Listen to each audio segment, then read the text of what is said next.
Chronicles. It is me, your boy Matty Moolah, with our boy Hot Chris.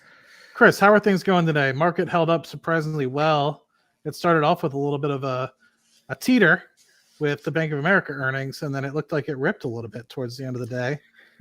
So, Yeah. what are your thoughts?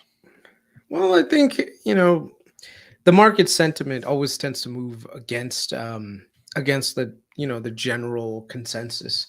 So right now everyone is, getting ready for the recession, but the thing is, like, earnings are really strong. If you look everywhere, the expectations are so low, it's just beating the expectations. There's not that high. It's not that hard. So, I think we're going to see some pretty good earnings for the rest of the quarter, and that should help buoy stocks till the end of this year. Fourth quarters tend to be pretty strong years, so I wouldn't bet against this market in this environment.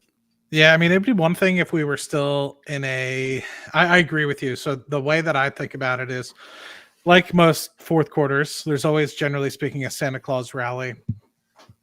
The only time in recent times I can recollect that there not being really a Christmas rally. Last year, it was kind of teetering in November, December, but the only time before that, really, in recent knowledge that I have, is December 2018. But we were in a kind of a different market. We were raising rates still.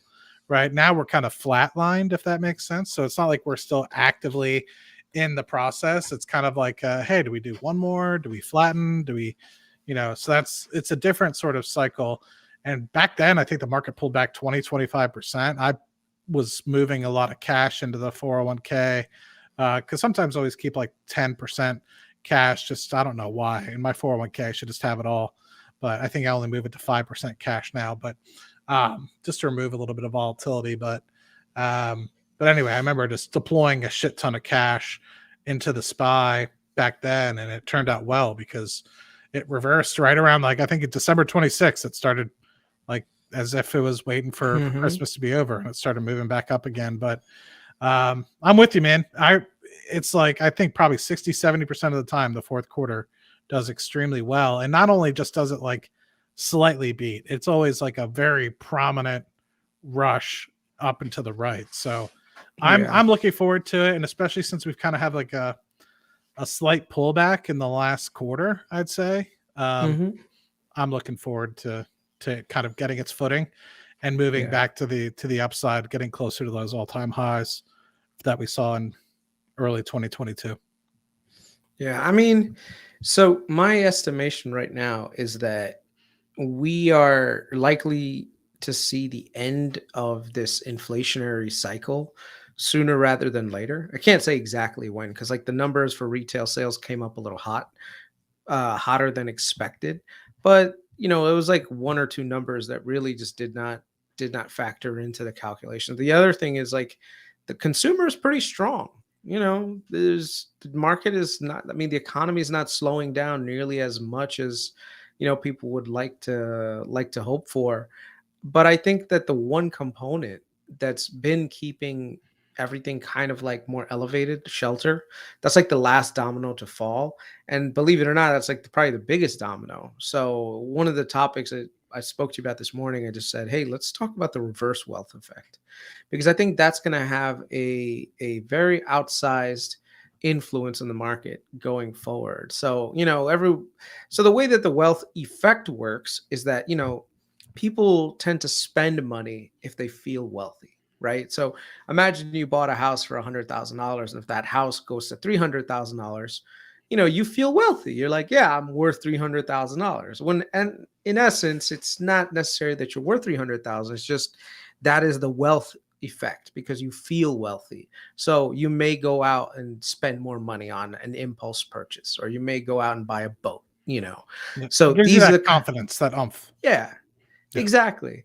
Now, the problem is when things go in reverse, they actually work very similarly. So, if let's say you bought a house that's like 500,000, it goes to 400,000, all of a sudden now you feel like, wow, I'm a sucker, man. I'm losing money. I need to be a little bit more conservative with my cash, right? So, when it comes down to wealth, the feeling of wealth can make people spend, but the not having wealth can also make people cut back on spending. And that cut back on spending could result in a lot of deflation.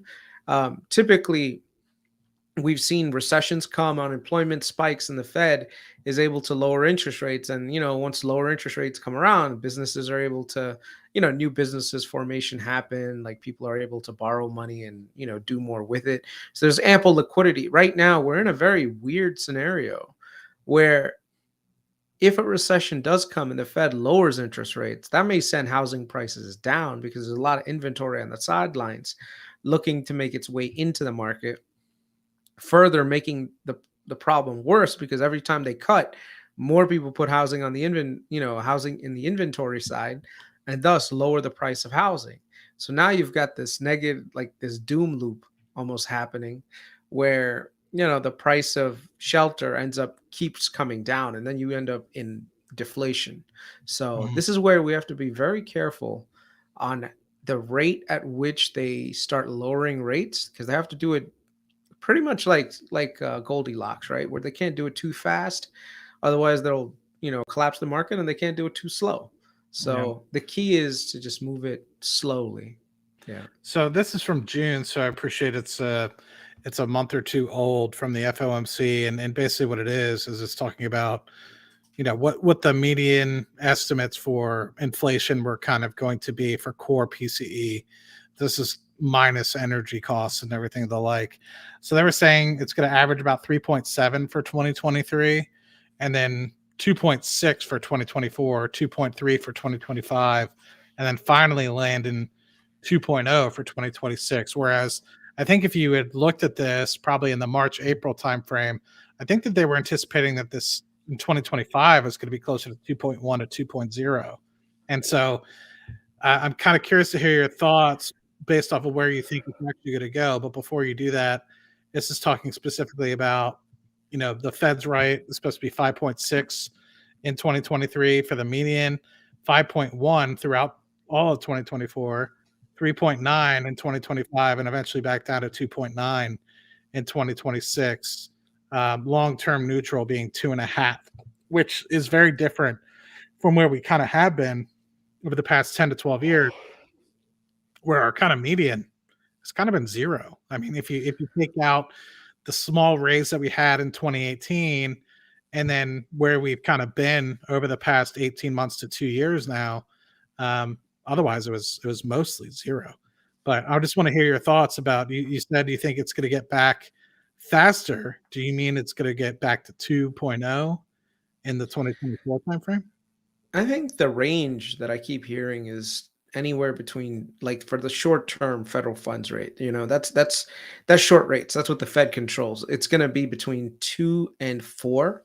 The 5.6 in 2023 panned out that, but I think the 5.1 in 2020 throughout 2024 is a little bit, I don't know. It's a little bit too high in my opinion. I think it has to come down far below the current rate that they're projecting. If inflation, and it's all going to depend on disinflation and deflation.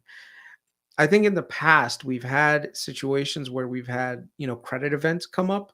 And because of those credit events, you saw like 30-40% drawdowns on the stock market.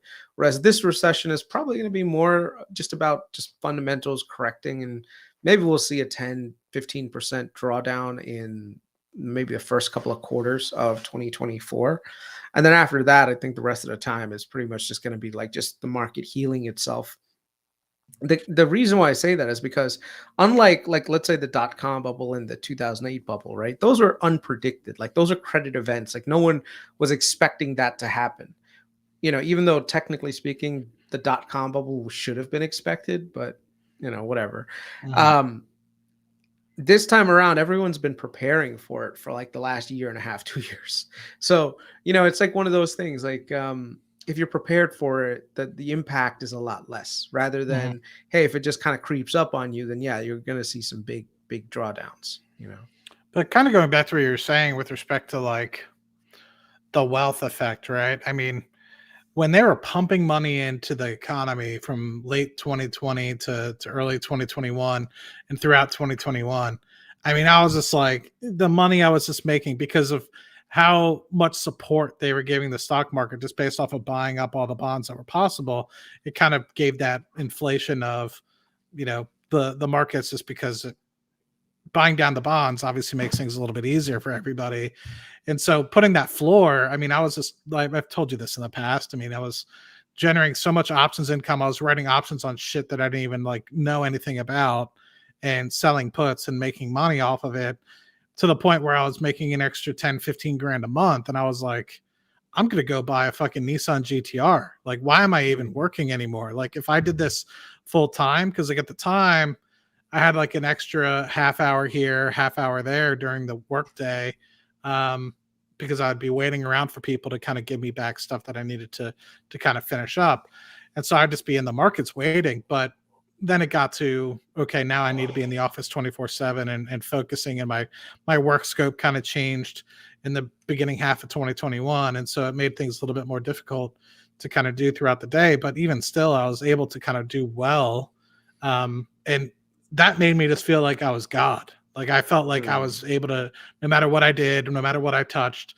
But it was the Fed literally just like injecting money into the economy. And then when things kind of stopped in late 2021, early 2022, I saw 30% of that just fucking disappear in the matter of like 4 or 5 months, to the point where exactly what you're saying, I was just like, am I going to need to like liquidate my entire portfolio and just go straight to cash? Like you start questioning reality, specifically when your portfolio starts getting to a pretty big number. Like people would ask me at one point, they're like, how much you down? I was just like, well, I was like, it's about a house right now, like a normal American house. And so it's pretty hard to wake up and look that in the face when literally 6 months prior, you felt like you were king of the world. And here you were 30, 31 years old being like, I could pretty much do whatever the fuck I want. And then next thing you know, you get slapped in the face with truth. And so I would say I learned a lot from this past economic cycle with respect to how the Fed is trying their best to lever the interest rate policy to be in their favor. And I don't know if it was ever really like that, or if it was just my naivety of just how the market truly works and reacts in years prior, or if it really has been this point where it's been this volatile, this badly, in reality, or if it's just because it's my recent reality that I think that. But anyway, I'll hand it back to you. Yeah, no, just I think right now the positioning that the Fed has got to be really careful on how they thread this needle, right? So one of the recommendations, like one of the Fed presidents came out and said, "Hey, listen, I think we need to control shelter inflation, and the more we keep raising rates, all it does is keep raising inflation because shelter keeps going up because there's less inventory on the market." So, they're already considering the pause for November and maybe even for December. Just depends on the data that comes out when it comes to like consumer spending and CPI. Um, I I I don't know about you, but anecdotally, I've seen a lot more price reductions on housing lately. Like I've been in the market to buy a home in the last year and a half, but like nothing really came up that was appealing because everything was just so overvalued. So my thing was right now is as I'm watching the same houses that would get multiple bid offers right now, they're sitting on the market much, much longer. And you're actually seeing price cuts. Like I remember a year ago, dude, to see a price cut was like, what? That they actually cut the price on that. Most of the time, you look at a house, you look at it 2 days later, it's already in contract. Now you're seeing it sit on there, and it's kind of surprising to see. But I think a lot of that data is not going to make its way into the general sphere of influence until probably the first or second quarter of 2024, in which case that might set off some level of panic. And I don't know what's going to happen with that. But let me tell you, man, that's where the reverse wealth effect can really like take a big bite out of like people's spending and consumption. Yeah. So Yeah. so I would agree with you. I started kind of looking again at houses about a year ago, yeah, and that was a fighting game because things were still hot and the interest rates were just starting to get back to a point where they were hitting the sevens, mid sixes and sevens for people with good credit.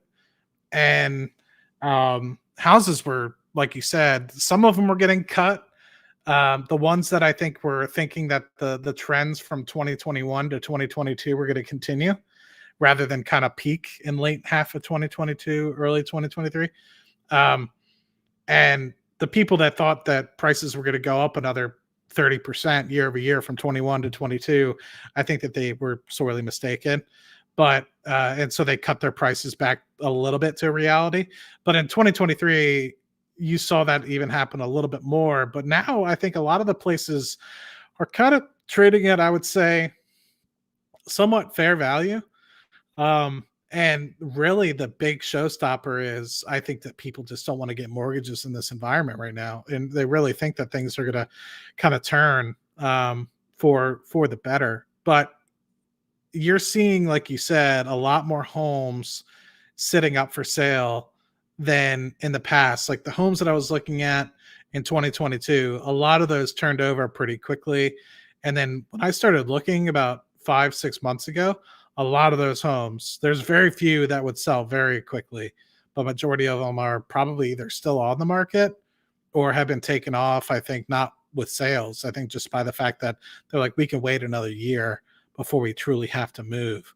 So it's pretty interesting to kind of see the movement. And I was always kind of very weirded out by everybody that was rushing to buy a house in 2021 and 2022. And I guess it now makes sense because of the interest rates and how quickly they were going to rise.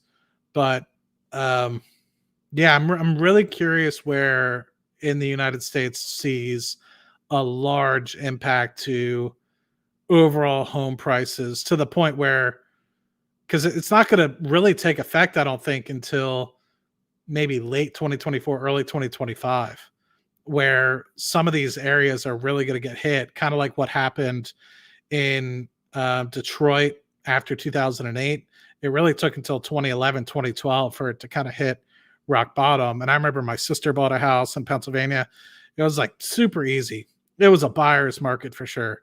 Anybody that had any money, like that was part of the reason for the zero interest rate policy. It was just like they needed to kickstart growth back up again. And so my hope is that we don't play teeter totter with like going too loose with lowering interest rates where things kind of get out of control again and the economy starts spitting up, as fast as it could. Inflation starts getting out of control, then we have to go back into this choking and but I feel like we have been doing that maybe on a much slower extent over the past 20 to 30 years. So hopefully it gets back to a point where it's much more sustained for the long term and the Fed can get it under control because it hasn't been for a very long time. You're on mute, guy. I'm going to answer a couple of things. Number one, Johnny Mac says Long Island houses are still going like hotcakes. I'm sure they are. There's certain regions that didn't appreciate that much compared to other regions. So I think regions are going to have different, like much, much more varying like differences in price appreciation and depreciation going forward. So some areas were hit, especially like areas that a lot of people moved to for COVID, thinking that they're going to work from home all the time. Those areas may end up, not doing as much. In terms of like price appreciation, they may end up depreciating a little bit. On the other hand, there's one thing that people keep saying, and I hate when people say this because this is like the thing that realtors usually say. Well, you should just buy this house now. Don't worry, you can always refinance it later. And the reason why I say that's not a good piece of advice is because let's say you put down 15, 20%, right? And you got an 8% mortgage. You got an 8% mortgage. Let's say the price of that house goes down by, I don't know, 10, 15, maybe even 20%. You are underwater on that mortgage, which means that you can't refinance because the banks won't let you refinance. You see, that's the problem with telling people you could always refinance. No, you can't always refinance. You need to have equity in the home in order to refinance. And not to mention, you have to have a bank that's willing to let you actually do it. Right now, banks are keeping their credit really, really tight. So I don't see people being like, oh yeah, you know what, I'm gonna take on more risk with a lower rate. Like, no, if anything, rates might stay higher for longer. But what's more interesting is this narrative that that you could always refinance, because there are circumstances where you can't refinance, especially if you lose your job or something. You can't say, well, you know what, I got this 3% mortgage, and I lost my job. Maybe I'll do something. No, It like, requires a credit pull, man. It does. And yeah, and not only that, like exactly what you said. I mean, if you're only putting down 3.5%, nobody's going to give you a HELOC or a home equity line or like a refinance when you only have 96.5% loaned out already. It's like yeah, there's no more bone. So it's like exactly what you said. I mean, even if your price declines or stays the same, you still have to build for a couple of years before you're actually able to yeah. refinance. I've heard of some places giving out 85 or 90% loan to value ratios, but I'd say in this market, it's probably pretty rare. Um, I don't really know, but I've heard of it in the past, but this is talking a couple of years ago. So you're right. I mean, you really have to think in that respect, like you might actually end up having to accelerate mortgage payments to be able to get to a place where you could refinance. So let In me certain areas. let me explain, because I think people, Johnny's like, he understands now, but let me explain. So let's say you bought a house that's a I'm just going to keep the math very simple. Let's say you bought a house that's worth $100,000, right? And you put down Mhm. 20%, and you got 20%. That's your money. So you put down $20,000, and the bank said, hey, listen, I'll lend you the other 80, right? So you pay interest and some of the principal over time to the bank. So you owe them $80,000. So your house, when it was assessed, it was worth $100,000. Let's say the price of homes comes down, and it goes down to 80,000 dollars. That means that your equity just got wiped out. So if you go to a bank and say, hey, listen, I'd like to refinance, the bank is going to say, no, no, no, no, no. There's not enough collateral for us to take that risk. We're not going to refinance you, unless you somehow come up with, 20% of that amount in order to maintain that loan to value ratio. Right. So that's the key, where it's like when home prices go down, they can really mess things up. And the way that it can happen, especially depending on which area you're in, could be pretty severe. So, you know, I like, there are plenty of examples where you can actually see that. But once again, it's very regional.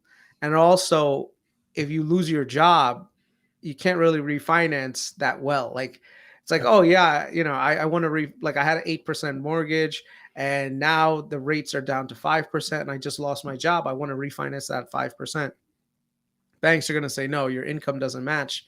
We're not going to refi you, because we don't, we don't want to pay. So, Yeah, I think that's definitely something to definitely consider. And crap, it was just on the tip of my tongue.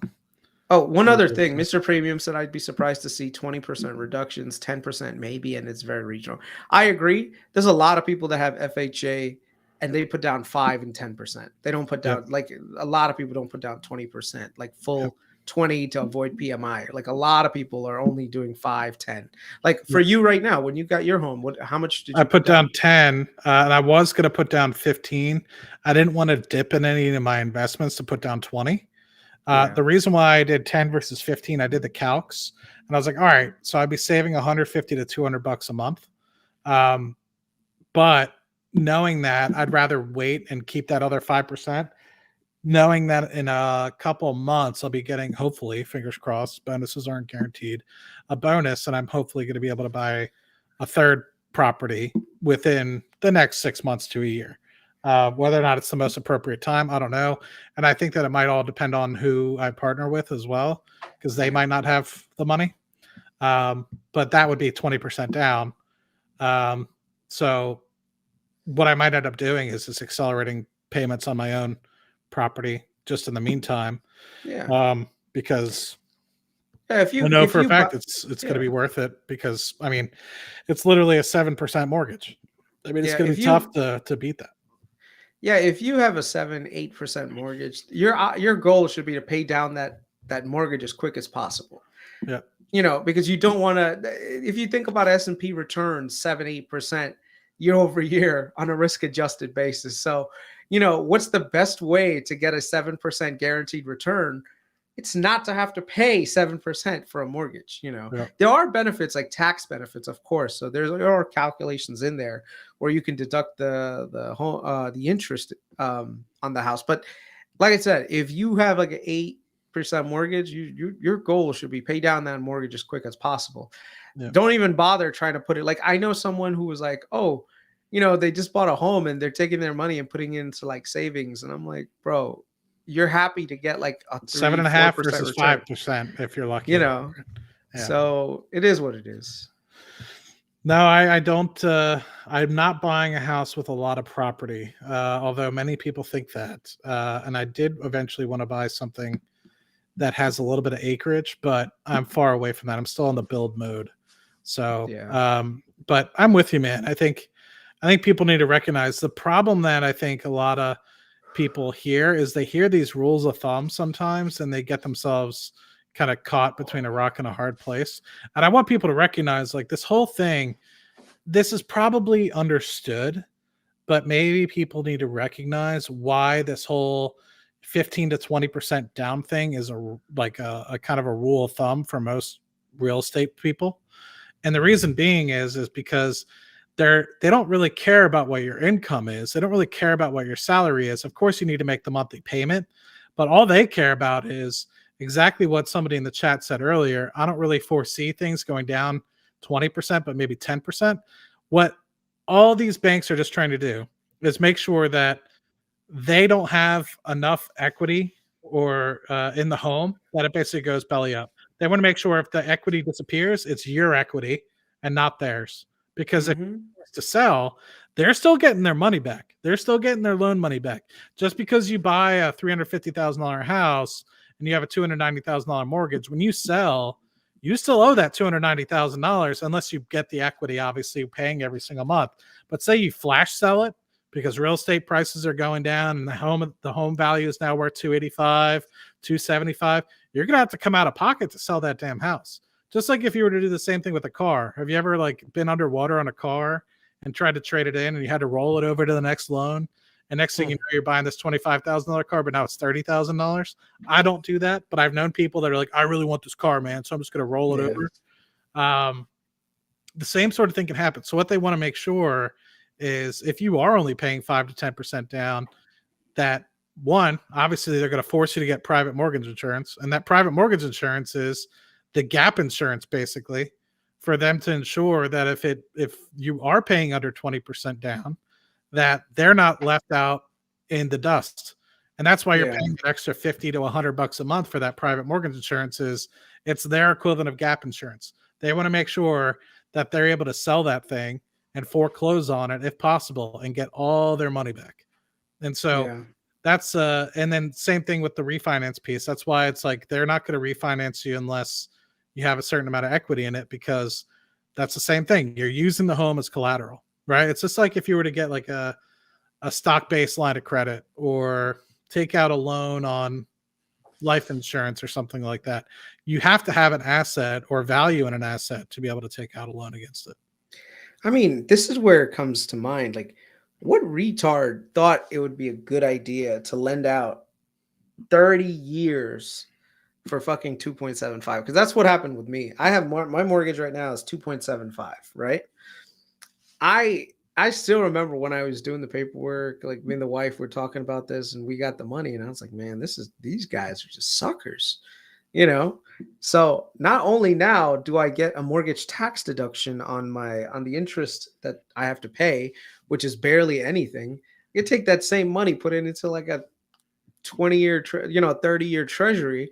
Yeah. And basically now the treasury is paying me to pay my mortgage. So I'm living for free technically. So now all I have to do is just keep buying those 30-year treasuries. And every month when I get my payment from the treasury, which is, by the way, tax-free, just use that to pay the mortgage, right? So you see how, and especially if you save a lot really quickly, that bank can, basically the goal is outrun the mortgage, right? So the mortgage is fixed for the next 30 years. So it's like that whatever amount, that you have. Just make sure you save, buy those treasuries. And now the money that comes in from the treasuries, just use that to pay your mortgage. And so this way you're technically living for free. But Yeah. that's if you got the mortgage rate that low. Yeah. Yeah, I never really foresaw myself buying a house. To be honest with you, I was always thinking about buying like rental property. But for me, I was just like, I need a place to live. One, and then Yeah. two, I foresee having something like this as a rental anyway. So Yeah. my hope is in 5 years, the rental payments Yes. that I'd be getting is about equivalent to what I would want. And I anticipate in 5 years, I'd probably be able to refinance with. I'm going to pay extra money into it anyway. Yeah. There's a Nah, few. dude, There's you're a few fine. You're others. fine. What's that? You're in a growing area. You're Yeah, fine. See, growing area. that's where you have to remember. There's always going to be counterpoints to these downward moves. So if you bought a really expensive house, like okay, this is my prediction. Okay, this is Chris Patel's prediction for housing in the next 5 years. Okay, the higher end homes at the top level, they are going to suffer the most because if you think about it. You mean like the top 1.5% of homes, or do you mean like No, the no, no, top no. I mean, 15 like, to? I would say it depends on the region, right? Because some Yeah. regions, a $500,000 home is like, oh my God, a lot of money. And in other regions, 500,000 is like the normal, right? So Mhm. I would say look at the median income of the area. If the median income is like 50,000 and yet the houses went up to like 800,000, there's a big disconnect, right? In certain parts of Florida, that's exactly what happened, where you had a median income of an area be a very low amount, but then like the houses, everyone thought that they could do Airbnb in that area, and so a lot of people bought homes and they bid up the prices so high that now it doesn't make sense to have that property. That is the problem. So first before you look at anything when it comes to like real estate, look at the median income of the area. If the median income is low, you may be in a world of hurt. But if the median income is growing, there's a lot of people moving in. Eventually, it'll catch up to where it's a good value proposition. So the first thing is just don't even look at the house prices. Look at the median income. Is it the median income in an area that's going up? And that's what you can do. You can trend it, right? Where you can see that, hey, there's a lot of like more affluent, more richer people moving into this area. That's what happens. It's gentrification. That's Yep. one of the sides, one of the causes. So basically, more people move in, more money moves in, and then more businesses gravitate towards the area, which means more services move in. The tax base grows, which means the city has more money to spend on roads and infrastructure and social projects and beautification programs and so on and so forth. And it makes the area's wealth grow, right? And so it's a good idea to get in areas like that where right now they might look crappy, but you're seeing higher income people moving into that area. So look at the median income. So if the median income is growing, eventually the prices of homes will catch up too. On the other hand, if the median income in the area is kind of like stagnating or pretty like flat, maybe not. Maybe it's not the best area to be in right Yep. now. So Yep. so that I would say first, just look at the median income. Then you start looking at the schools. A lot of people they don't factor in the school districts, but that's a big part of a lot of people's decision making when it comes to like, especially when they have kids, to move into certain areas because no matter what, we have a country that's has this system where depending on what zip code you're born in or whatever zip code you live in can define your success in the future. So everyone is going to try to make sure that their kids are in the right zip code, that have the right programs. Like, and that happens a lot. Like in New York City, if you're in Queens versus New Hyde Park, which is in Long Island, Nassau County, it's literally right there. It's like 10, not even a 10-minute drive difference. Yet Nassau County pays for its schools, like, and the property taxes goes towards that. And then the other one is the city. The city schools, they underperform like crazy, whereas the ones that are right across the border into Nassau County, they outperform. You know what? Let me bring it up. Actually, let me show you what it looks like. you know. And while Chris is doing that, I think one of the reasons why I bought where I bought is because one, there's an incentive to buy and develop in my area. So it's called an opportunity zone. So a lot of people are looking to invest because it gives them tax deferred sort of opportunities to invest in there. And then two, there's a lot of homes that were built in the 50s and 60s in my area that I'm closing in on Friday. And with that, those homes are being bought and then torn down or built from the basically the foundation up, and they're putting up $1 million, $1.2 million homes. And so what does that do? I don't obviously not buying a 1.1 or $1.2 million house, but what that does is increase the price per square foot in the neighborhood. And if the price per square foot increases, that's really all you're talking about. And for example, when I moved to Texas, certain areas of Texas, or more like Houston, we're selling for like anywhere between 80 to 100, $140 a square foot. And that was cheap, back then. Now, and I'm kind of looking, and things are kind of trading anywhere between the low 200s to the mid 300s price per square foot. And so it's like, well, that's all that is just inflation over time. So it's pretty interesting to kind of look and try to lock in a price where eventually, it's probably going to head to the 300, 350 range. Because the homes that are selling for 300, 350 right now, in 5-10 years, are going to be selling for 400, 450 a square foot. And so to the point where you get to the really expensive areas like New York, I'm sure Chris's place is selling for 700, 800 plus, if not some places I've seen in New York selling for in the thousands. It just goes to show you the price differentials that you can kind of pay across the United States. And a lot of it is just very dependent upon, where you're at. A lot of other things that Chris was kind of talking about, like schools. Why do people want to be there? Is it proximity to a lot of good places to work? Is it the hip place, an upcoming place to be? Is it a wealthy area? Is there security in that area? Is it another cool thing is it a planned community? Big things here in Houston, because we have so much land out here. They just keep building the city outward and outward. Is it a planned community, right? Is it just like a small 20 unit sort of pop-up sort of community?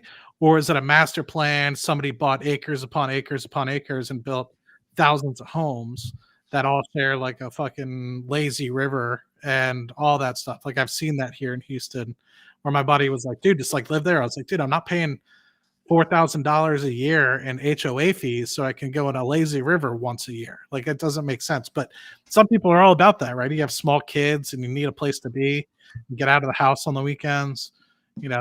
That community center might be something that's really up your alley. So all different strokes for different folks, right? And then you obviously will always need the rentals for the working class sort of individual. The people that work in landscaping, the people that work in house cleaning services, the people that work in lawn care. That was one of the things. My grandfather, he bought a few smaller apartment buildings, and he was very much about renting to the everyday sort of normal working person, the average American, rather than focusing on the upper crust, because you knew that you were always going to be rented, lower turnover if that's the case. So you have these people that work these normal sort of jobs. They're not moving around, hopping to LA, to San Francisco, to all where the new factories and stuff are being built. They're just normal sort of house cleaners and landscapers are always going to kind of be working in that same area, working the same job. So a lot less turnover. You can kind of forecast based off of that. Yeah.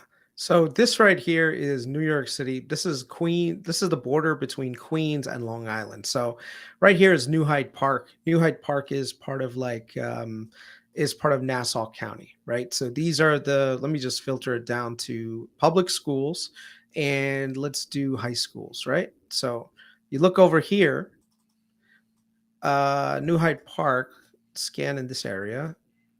Come on, let me. Stupid thing is not going to show it me. Okay, let me just back up a little bit. Where's the red light district? The red light district. So let's go to this school right here, right? Whichever one this is. Okay, this is business technology, high school, whatever, right? Okay. So you look at the scores right here. AP Prep is about 18% percentages, and then you look at AP participation is very low. The test scores, geometry, only 17% of people pass. Like it's a 4 out of 10 in terms of academics. Physics, only 3% of people actually performing at grade level. Chemistry is 4%. Earth science is 23, algebra is 21. These are like terrible numbers, With a especially when you look fancy at the name state like that, you average. were getting me hyped up. I thought it was going to be better. No, no. And this is the problem, man. So you look at this, right? So a lot of these, I don't even know why they got a 6, to be honest with you. But because if you look at this, you're telling me only 3% of people, physics, chemistry, earth science, algebra, can even get through get through that. On the other hand, if you take a step back, right, and you look at some schools in New Hyde Park, which is right here. Let me just put in New Hyde Park. Hyde Park. This is literally right next door,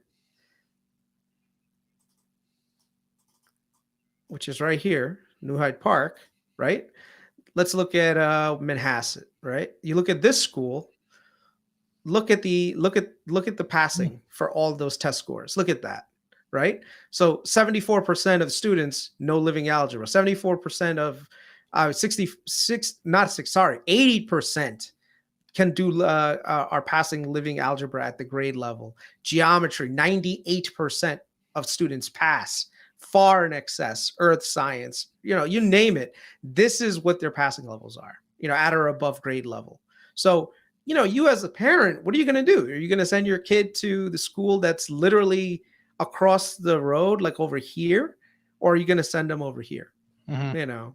So this is the major problem that you run into with certain areas, like, and I'm sure that if anyone's in New York City, I mean from New York City, they'll tell you some of these like Herricks. I remember when I went to Stony Brook, the kids from Herricks were like some of the fucking smartest kids in the school, whereas I felt kind of unprepared. I went to let me see where let's see where Murrow is like these days.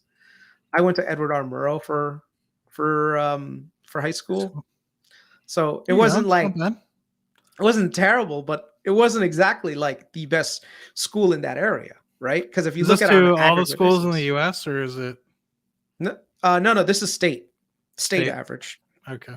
Yeah. So But no, I uh, meant this website. Is this website for all schools in the U.S. or is it yeah, for yeah, New yeah, York? yeah, yeah, Type yep. in Conestoga High School.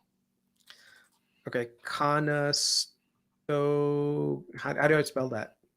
Stoga. Wait, Conestoga. Cone. There you go.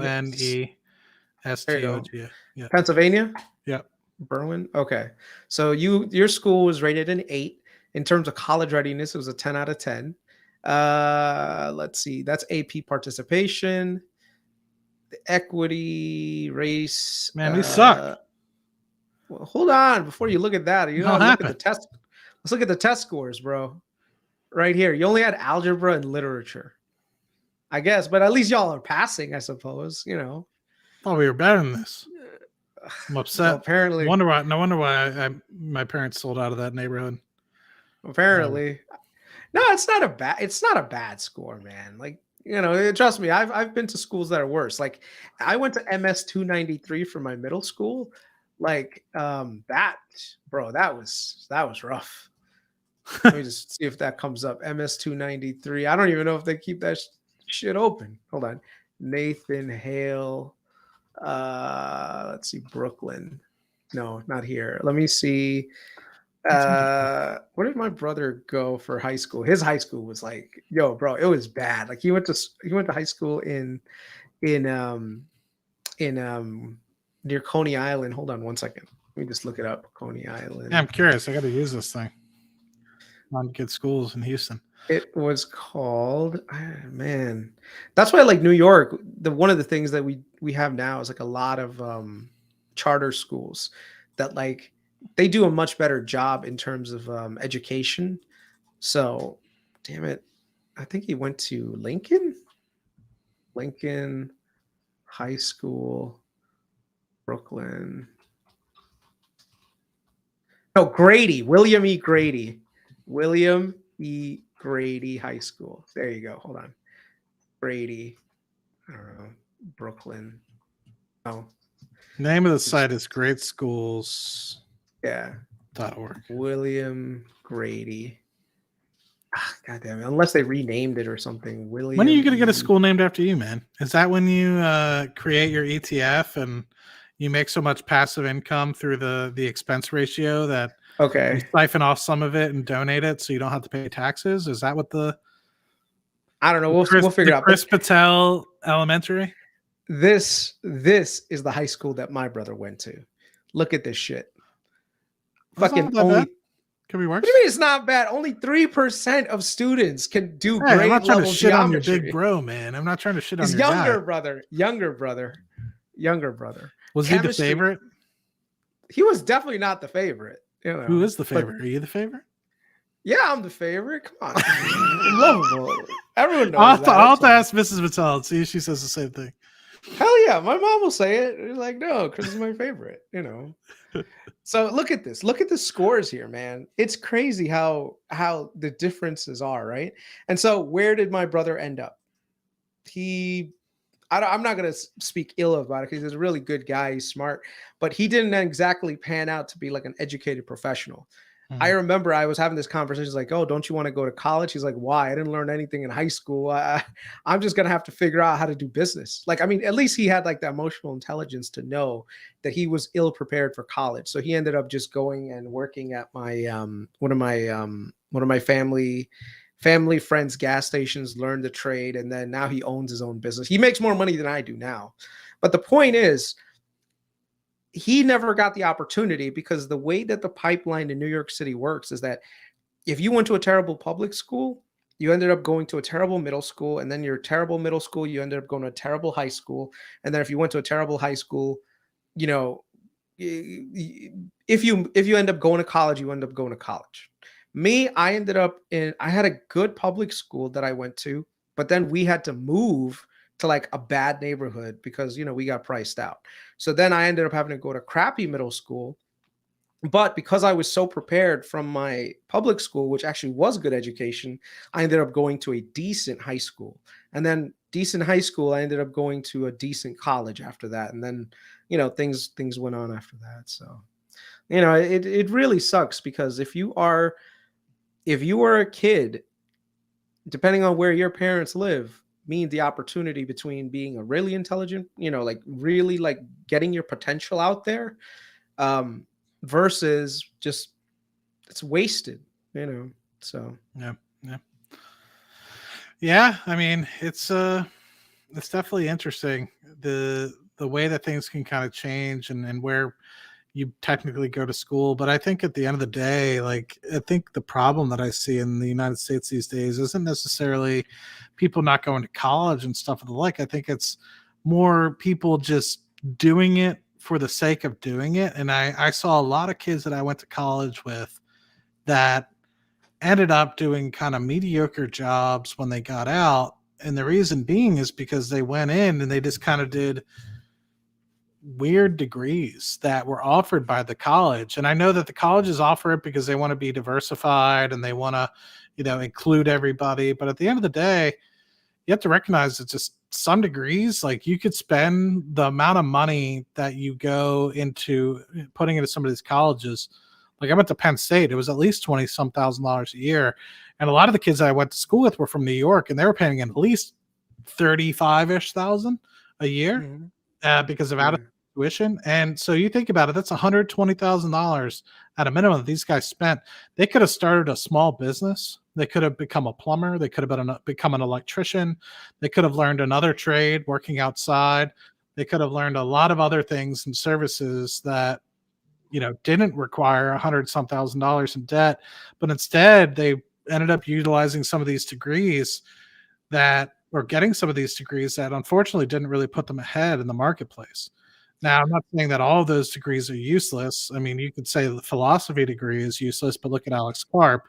But I think a lot of times people just go in. I don't know if their parents want them to go. Sometimes some of these people might be the first people in their families to go, but they don't really think about the rigor or what the end goal is in mind. And it always comes back to investing, right? Which is Same thing with investing. Like you could put your heart, soul into all these things, but if you're not doing it in a manner which is actually going to receive outcomes, you're just going to be churning your wheels. And that's why, like, I always go back to those 5 fundamentals of investing. It's like, what's your objective? Like, if your objective coming out of college was, I just want to be the most well-rounded, happy guy, then sure, do whatever sort of degree that you want that gets you the best college experience. You could party every night. But like for me, I didn't really want that. I wanted it a little bit, but once it got to the point where I was just like, oh shit, this is real. Like this is going to dictate the rest of my like life, my income, my potential. I took it really serious. Like my junior and senior year, I barely left my library or the computer lab because I was always working on shit. And so sometimes we get home 1, 2 a.m. I'd see people walking home drunk. I'd be walking home from the fucking library. Like in you know,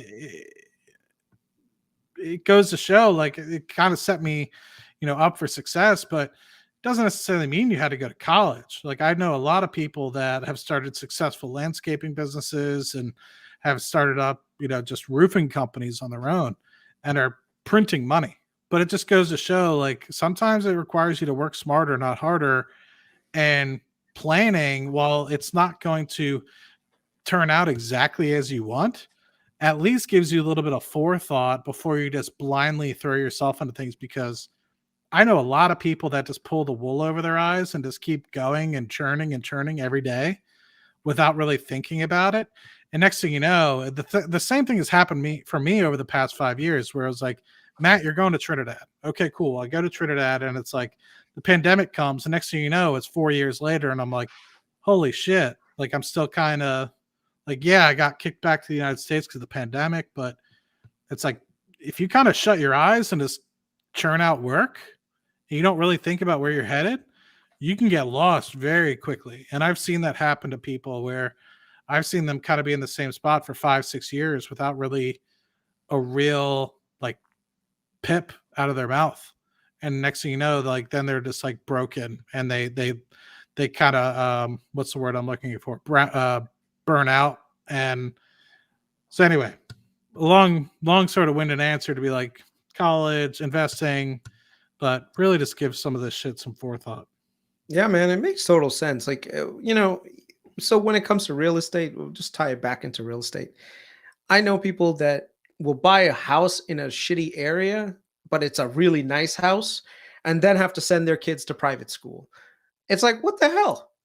Versus buy a medium-sized home in a really good school district, and you won't have to pay that private school tuition. And private school is not cheap, by the way, just so that you can say you have the biggest house on the block. Like, no, the first thing I'll do is I look at the schools around. I see what the test scores are like. I see what the extracurricular activities are in the area. Like, what's the student to teacher ratio in the area? Because I think those are important things, man. Like, I grew up in a shitty situation. I don't want my kids going through that. So I think that a lot of people, especially the more affluent that can afford money, they're probably going to be thinking the same thing. That's like one of the untold secrets of generational wealth.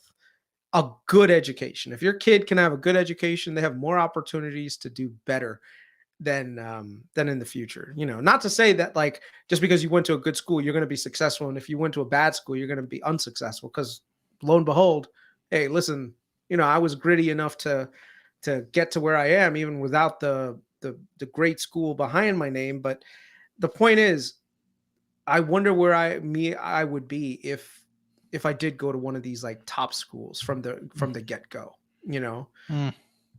So I don't know. I've seen one thing I'll say with respect to that statement specifically, top schools. I've seen some people that have performed best in their class, valedictorian-esque sort of folks, top 10, were always pushed. In my high school, I don't know what happened. It looks like it fell off pretty hard. But back in the day, it was like, how many Ivy Leaguers can we get? Right? Can we get Can we get each one of the Ivy Leaguers, somebody to go every single year from our senior class to get into an Ivy League? And most of the time, we would get a couple. Right? We would get a lot. And so there'd always be one or two that we didn't get, but regardless, we'd always get some folks. And so I saw a lot of those dudes, they ended up burning out. They ended up Yeah. like being pushed too hard, and next thing you know, they're kind of just like, versus the people that are more well-rounded and just better acclimated to social climates and stuff of the like. They're able to figure it out. They're able to, kind of relax when it comes to stress. They're more street smart than book smart, or a good combination of both. And I think that those people did really well. But you know, my grandfather was a very intelligent man, and he ended up doing really well for himself on the real estate side. And I learned kind of growing up, seeing what he was doing, and eventually I hope to kind of replicate. But electrical engineer, which is way smarter than I could ever be. I don't know if I could deal with all that shit, but one of the most important things he said, he sold one of his buildings, and we were fortunate enough he paid for like a third of all of our college, and there was like 16 of us grandkids.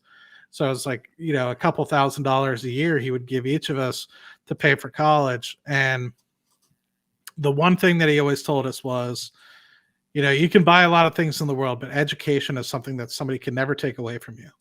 Mm-hmm. But that doesn't necessarily mean formal education, right? I mean, Yeah. in his sense, he meant it that way. But I think what people need to recognize is continuous education. I have a very dear friend to me, and he's dating somebody right now, and they're just like refuse to continue to educate themselves. And so time will pass them by where they become less and less relevant to the marketplace. And that might be okay. I mean, doesn't necessarily mean that person needs to eventually go back into the marketplace. But if that is your goal, is to be the most marketable person for the marketplace, you need to continue to learn. It's same thing with investing. Markets ebb and flow, whether it's real estate, whether that's the stock market, whether that's the bond market, things ebb and flow. And if you don't educate yourself, then unfortunately you're probably not going to make those outsized returns that you want.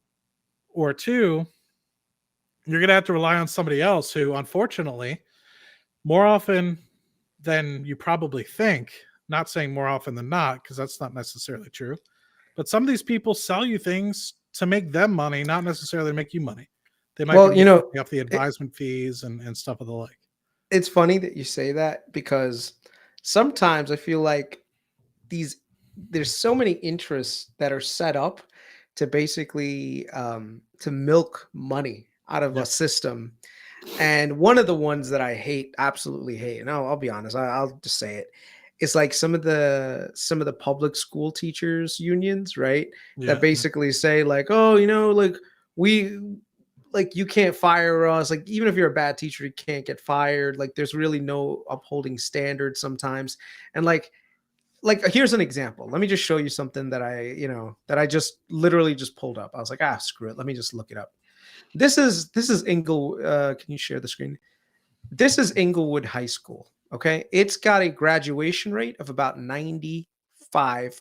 So that means that in 4 years, 95% of students who graduate. Yet, if you look at all their scores, look at this. It's the Not very ACT. bueno. Yeah. This is horrible, right? But you know what's even worse? Look at math. Less than 1% of students pass math at the grade level. 1% Just, that's nuts, right? Science, 4%. Like, are you kidding me right now? There's like 700 kids graduating a year. And what does this mean? That means that all of these people, they cannot. Trophy. Yeah. So why the hell why is this happening? Why are 95% of people graduating, but not one of them can read or write at the damn, like at the 12th grade level? Right? Why are you, I'm just curious. You don't have to answer this question if you're not comfortable. Mm-hmm. Do you know something specific about this high school? No. I just looked it up. I just thought Inglewood is like not a great neighborhood, right? So I just looked up Inglewood. So this is the first thing that came to mind. Like, we can look at other schools in the area too. Okay. No, I just wasn't sure if like you randomly typed it in and you were just like curious, or if you knew. Yeah. I was the part that I guess people may not. And this goes into like the racial demographics of things sometimes too, because now the question is it an issue with race, or is it an issue with upbringing, or is it an issue with opportunity? Because one of the things that keeps getting spun out there is that, oh, these schools are underfunded. Yet when you look at the funding levels, they have better funding levels than some of the other schools in other states, right? They actually get paid more on a like that school spends more on a per student base than some school like in the middle of Kentucky. And yet the school in Kentucky does 10 times better. Why is that happening? And the reason why is because there's little to no accountability at some of these schools where, you know what, from the parents, and a lot of this blame is not on the teachers, it's on the goddamn parents. And people, if you have parents that don't give a shit about their kids and kids' education to the point where all they think is, oh yeah, let me send them to the babysitter, also known as my local's high school, bro, you're setting your kid up for failure, you know. So there's so many failures that happen, and I feel like sometimes like there's the system that we've created is it's created to create a servant class, and it's created to create like a working class, because it's like not everyone can be an intellectual, not everyone can be well-rounded and everything. It's like, no, we still need the workers. So you know what we're going to do, we're going to plop all the workers in this one district and send them to the local school that's basically just going to babysit them until they're ready to join the workforce, and then they'll do that menial task that we need them to do to get the, you know, to keep the gears of the economy working. And there's really no opportunity for them. So Well, that's very well and eloquently put. The problem that I have, and my sister's a teacher, and God bless teachers, literally, because in yeah, many parts of the country, one, they don't get paid well enough, and then two, I think that unfortunately they're kind of dealt a bad hand, with respect to only being accustomed to one thing. Very rarely will teachers have a lot of experience outside of that sort of institutional sort of mindset. So they kind of go through the high school themselves, they go to college, they get a certification to be able to teach. And most of them, some of them might get masters, some of them might get PhDs, but that's all they really know is the education system. And the best thing that you can get is, in college, you might get some professors that have some real world experience, but sometimes you'll get like some of these professors that teach like out of the kindness of their hearts, that are previous like vice presidents or previous directors that decide, I want to retire and I want to teach as kind of like a give back to the community. And those are the people that probably have the largest impact because they show you the real world experience. And unfortunately, I feel like a lot of people, including myself, have to come out of college, even with a degree that specifically has some sort of economics classes and stuff of the like, with really no real world sort of experience, unless it was smacked me upside the head. Which, the first few years of getting out of college, I had to like kind of scramble as to like what the hell's kind of going on. And luckily for me, I had a decent paying job that like if anything went wrong from a debt perspective or a lack of financial education perspective, I was able to just throw money at it, but I was making enough where somehow I was still able to save a good amount. But even still, like I was spending way more than I'd like to admit on liquor and going to the bars and stuff of the like. And I think a lot of that just had to, kind of, 20s, you have to enjoy them. But I think there's just a lot of that with respect to not necessarily having the right mindset. There was very few classes where we were like, this is how you set up a budget and what kind of career do you want to be? And I remember 8th grade, they made us choose a career. And I was just like, I want to be an architect. And they're like, you're going to make 70 grand a year. And I had to balance a budget for the month. And I was just like, all right, I want to buy X, Y, and Z. And they're like, you have 80 grand a year. Like, you don't have unlimited money. And I was still one of the wealthier people in the class in that point. Like 8th grade, I was an architect, quote unquote, for the semester. And so for me, life was on easy mode compared to some people. They were, picking school teachers where they were making 40 to 50 grand a year, or mailmen or something of the like. And so it's an interesting sort of mentality and thought process when you think about that sort of stuff. But um, yeah, it's a very difficult mindset to step out of, where I see that now in retrospect being like, why are they teaching kids some of this crap? Like I was just talking to a buddy earlier. I was just like, why did they teach us that in middle school? Like I have zero X, Y, or Z reason to know X principle or Y principle, but it really could have used an idea on, compound interest and, all that sort of stuff, and setting up an investment. It's like, how much time we spent on stock market and investing principles and stuff. I think we spent Nah, bro, a that's week. that's the thing. They're not gonna show you that part because then the game Yeah, would be unrigged. The game exactly. is rigged. The game is fucking rigged. The thing is, me and you, we're the outliers. We're like, we woke up from the matrix that is just work the 9 to 5 and do nothing else but serve your boss. No, we figured we're going to take some side money and we're becoming the owners. We're not going to be just workers working like, hey, boss, can I get 2 weeks up? No, we're fucking going to be the owners. We're going to be the bosses. Investing is not about being someone else. Dude, my goal is to get financial freedom. My goal is to be the boss. My goal is to share in the equity and the gains. And believe it or not, it's not hard. That's the secret that Wall Street does not want to let people know. None of what we're saying is that hard. It's a lot of it is just common sense. If you can apply some basic principles and some common sense, you're going to do exceptionally well in life. But they don't want you to know that. Otherwise, they can't collect their performance fees, right? They can't collect all the shit that goes into the part where they don't have to do. By the way, there's this one speech I gotta show you, man. Like, this is the thing that like I've seen, like, when you were talking about how some people come to their schools and they really try to change things. So this was a really good speech. One second. Hold on. About what Can you hear that? Can you hear that? Yeah. Okay. So this is Eric Tom. He's a motivational speaker. He went to a high school that's primarily in the inner city. And one of the things is that they're very disrespectful to the guy, like barely like, oh, look at this dude, blah, blah, blah, So he just comes out at them, man. It is awesome. Hold on. What I'm saying, like, for real, I'm not playing now. And this is why I get so frustrated. Somebody's still talking. Come on.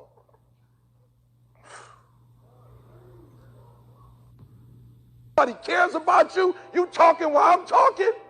Do you know if I go to a Jewish school, them kids quiet? If I go to a white school, them kids quiet.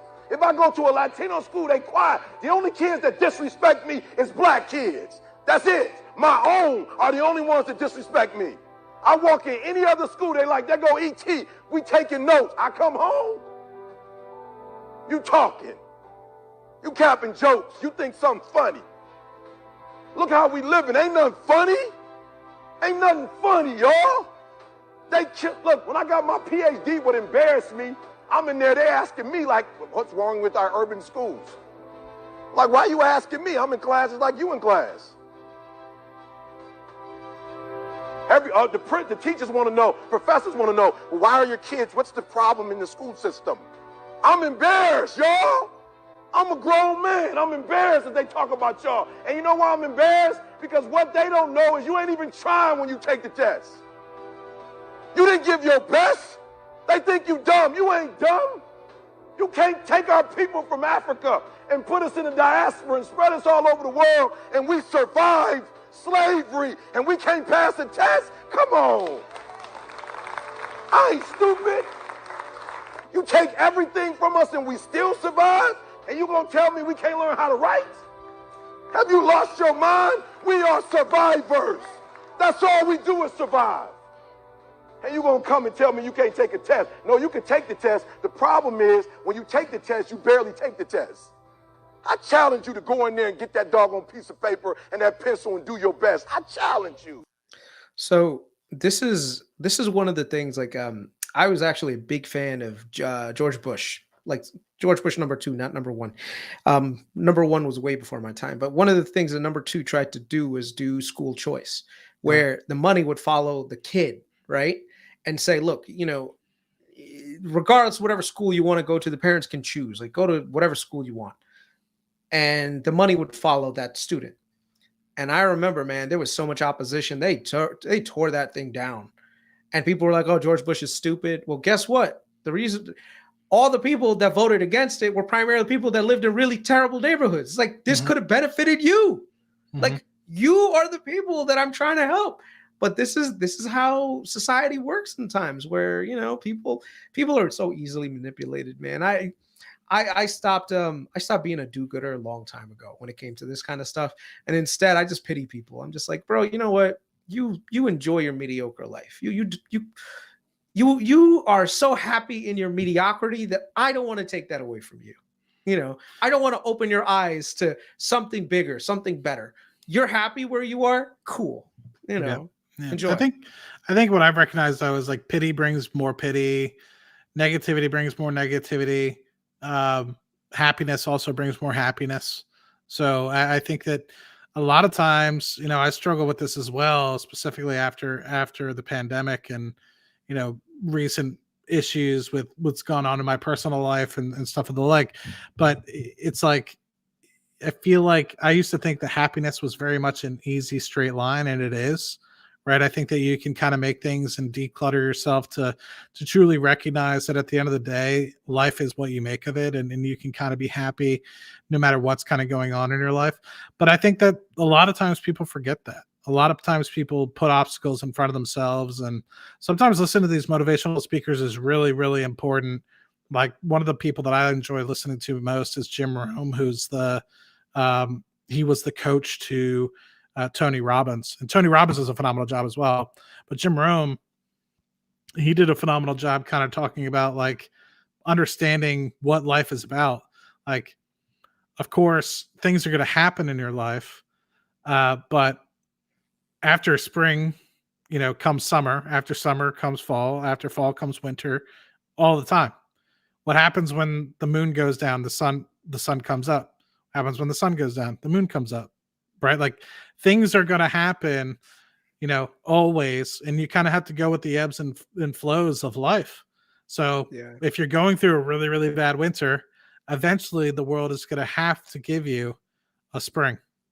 And with that spring, you have to take that opportunity to do whatever you want to do. Otherwise, it's just going to feel like a continued winter to you. But in reality, I think you can work through a lot of that stuff. But anyway, I think unfortunately sometimes there's just a lack of leadership in these young communities. But even sometimes some of these young communities, when they get leaders, they make fun of it because it's so out of the norm. It's so beyond what they're used to. They finally get an opportunity for resource, and unfortunately, sometimes they squander it away. Yeah, it's kind of sad, but it's one of those things that when I was younger, it used to frustrate me. It really was. It was like, man, I wish society could change and make us all equals, and make this and better. And dude, I'm too old at this point. Like I'm in my late 30s at this point, so I'm like, I can't move the river. All I can do is just go with the flow. And I understand where the barriers are, and I know how to skip over the barriers. I try to tell people how to do it. If they want to listen, by all means, join me in the promised land. And if you don't want to, by all means, stay where you are on the shore forever. So, and I think that's what Cashflow Chronicles is about, right? Making sure that people understand that investing can be fun and easy and also not that hard. And, there's other life lessons that we could probably end up teaching, like an example, which is look for the school districts that have good scores, because those will retain higher property values over a long period of time. So if you're looking at purely like a house, purely from the angle of, hey, this is a really nice house, I want to buy this house, screw the house looking nice. Find out if the school district is good, because school district will make your kid's future, right? So just keep that in mind. So, Cool. Well, I don't know about you, but I'm looking forward to SLG coming out with stuff. I know that they come out with the formal earnings conference call on Thursday. Do you know if the actual numbers come out tomorrow? Tomorrow afternoon. Yeah. Our numbers are so the numbers come out tomorrow, and then actual call comes out at 2 p.m. Eastern. So 1 p.m. Central, my time, really. So looking forward to talking to you about that. Do you want to do that tomorrow, or do you want to wait till after the conference call on Thursday? I think you said. We'll wait until after. We'll wait. And then I'm trying to think what other ones. Doesn't Tesla report tomorrow? I don't know. I've been in trainings all day today, so I couldn't tell you. You've been busy, but I know Tesla reports at some point, and I'm curious to see how I was looking at the earnings yesterday. I was very surprised to see that they're making I don't know if it was $5 billion for the first 6 months or if it was $5 billion a quarter. I think I wanted to say it was $5 billion for the first 6 months of the year. But I'm curious to see how cash flow looks, one, and then two, how net income looks, considering yes, volumes might be up, but margins on each of those products is down. But still, I think that the efficiencies that they're making in the factories should be something that partly offsets some of the lower costs that they're selling some of these products for. But I'm really Lithium curious. lithium prices have also come down as well. So I don't know I don't know how much of their supply chain is fixed contracts, like long-term fixed contracts. I think they actually made it adjustable at some point. Like Elon did that, but lithium prices have really crashed. So, Yeah. let me see carbonate prices just 1 second before we head out. Prices. Let me just share it. Because lithium, the battery packs are the most expensive part of the damn car. So yeah, look at lithium carbonate prices in the last 5 years. Oh, In wow. 2022, they'd reached almost like 60, right there, 60,000. I think, is it 600,000 Chinese yuan per ton, and now it's like down to 176. So it's a big drop, you know. So I'm guessing that a lot of margin improvement from here, depending on like how they're doing their battery supplies, will end up panning out in terms of profitability. Yeah, very good. Yeah, All right, my friend. Well, much appreciated, and hopefully you have a always a good rest of pleasure. your work night. And Yeah. I will see you tomorrow, my man. Have a good one. Later. Thanks, everybody. Bye.